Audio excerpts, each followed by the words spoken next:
계속 보험회사 설계사가 바뀔 때마다 계속 추가해서 들으시다 보니까 네. 너무 많이 가입하게 돼 있어요. 봄 내려온다. 봄이 내려온다. 보험 설계사 같은 분들이 이거 오셔가지고 약관 한번 다 줘보세요. 제가 스마트하게 설계해 드릴게요. 이렇게 네. 해가지고 실제 가져가시면 내가 많이 들었어도 뭔가 하나를 더 갖고 오세요. 뭐 이거 해제하고 이거 더 드세요.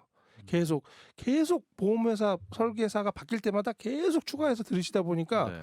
너무 많이 가입하게 돼 있어요. 근데 케어는 해주시잖아요. 근데 그게 케어가 네. 그들만의 방식의 케어예요. 실제는 우리를 위한 케어가 아니고 네. 어떻게든 하나를 더 가입하게 만드는 케어예요. 그러니까 속으면 안 돼요. 네. 네. 또 그런 분도 있고 예, 또 아닌 분도 있겠지만 예, 통상적으로 이게 뭐 계속 늘어납니다. 예. 한두 끝도 없이. 그런데 우리가 이제 오늘 하는 이야기는 그 케어를 받지 마라가 아니라 그럼요. 알자. 내가 알아야 알자. 이게 적정하게 쓸 수가 있다는 네. 거죠. 그래서 네. 일단은 이 보험 설계사 분들이 말씀하시는 거는 보험 이게 제 소득 대비 한 25% 정도가 적정하다고 말씀하세요. 월 네. 납입 보험료. 네, 납입 보험료. 근데 보험료가. 실제 저라든지 재테크를 공부하시고 하시는 전문가들 얘기는 10% 이내 그래요? 이렇게 말씀하세요. 저는 5% 이내도 적합하다고 생각해요. 근데 이유가 있습니다. 예. 다음번에 설명드릴 건데 네. 자, 우리가 보험을 적금하고 믹스해서 가입하는 경우가 많아요. 그러니까 저축성 보험을 많이 된다. 그러니까 우리가 통상적으로 화재 보험을 들든 뭐 여러 가지 종신보험, 교육보험 여러 가지 많이 붙는데 예. 실질적으로 그런 보험들에 적금이 붙어 있어요.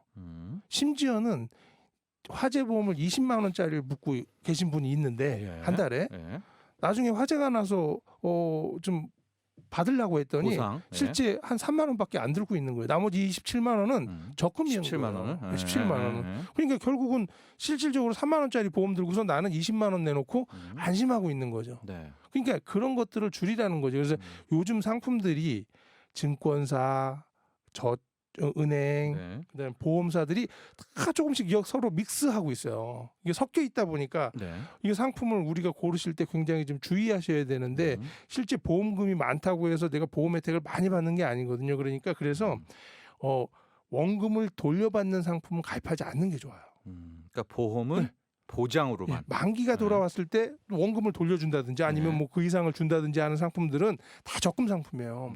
그러니까 그냥 내는 족족 없어지는 거. 그런 보험 상품 들면 그게 아주 근데 적게도 가능한 거죠. 아깝죠. 어떻게 생각하면. 아까운 것 같지만 사실은 더 낸 것만 돌려준 거예요. 사실은. 그래서 그런 보험은 부분이, 완전히 보장으로만 가자. 그렇죠. 그리고 이제 우리 직장 초년생들이 회사 막 이제 들어가 가지고 이제 월급을 받기 시작하면 주변에서 이제 달라붙습니다. 뭐 친지분들이나든지 여러분들이 보험하시는 분들 많잖아요. 우리 주변에 뭐 보험하시는 분 10명 이상 알잖아요. 근데 그런 분들이 와서 이제 권유를 해요. 보험 들으라고. 근데 사실 뭐 20대 초반에 30대 초반이나 20대 후반의 직장인들이 사실 딱히 들만한 보험은 없어요. 싱글이. 근데 연금 보험들 많이 이제 그래서 가입하게 이제 됐죠. 유니버셜 보험이라든지 그다음에 이제 연금 보험 같은 경우는 연말정산되니까 듣는 거지만 종신보험 같은 것도 막 들어요. 근데 20대 후반, 30대 초반이 종신보험 들어서 뭐 할까요?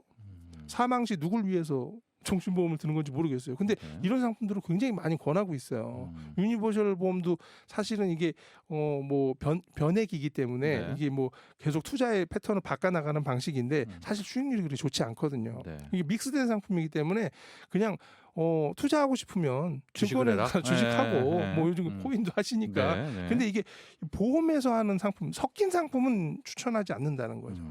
그리고 자녀도 안 낳는데 교육보험 들어요. 그런 친구들은 이제 없겠죠. 요즘에. 요즘은 이제 없을 거예요. 요즘은 이제 교육보험 없을 건데. 그런데 그래서 네. 이제 요즘에 이제 은행에 이제 가서 적금 한번 들어보신 적 있으세요? 최근엔 없죠. 요즘 적금 이제 안 들잖아요. 그렇죠. 적금을 가서 은행 데스크에 가서 적금을 들으려고 가면은 실제 적금을 안 알려줘요. 적금 상품에 대해 소개를 안 하고 이게 뭐 믹스되어 있는 방카슈랑스 상품들을 이제 소개하죠. 네. 그래서 이제 뭐 적금 형태든 아니면 뭐 투자해서 뭐 변액으로 수익이 난다든지 이런 상품들을 판매 수수료가 또 있으니까. 그러니까 그들이 판매 수수료를 위한 거지 나를 위한 게 아니거든요. 그런 네. 것들이. 근데 실제 보험을 들기 위해서 가면은 굉장히 귀찮습니다. 여러 가지 상품들을 막 보여주시고 가입하라. 요즘 누가 적금 들어요? 뭐 이러면서 네. 권유를 많이 하니까 그런 부분들은 좀 주의하시는 게 아주 중요합니다. 네.